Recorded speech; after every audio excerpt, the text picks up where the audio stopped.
rồng nó chụp như sao đây tôi say tôm nhọn nhiều nè không có tía cú rồng tía tía từ như là cú chạy rồng nó nè rồng trâu tía cho su cực kia giờ lên nhét bỏ nó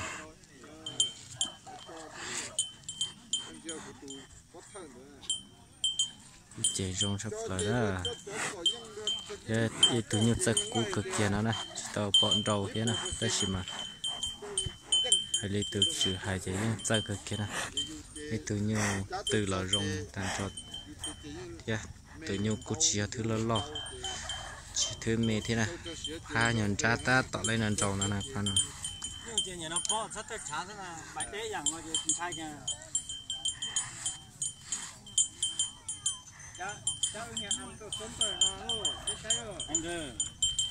Đồ lợi theo một trâu kia là cho nó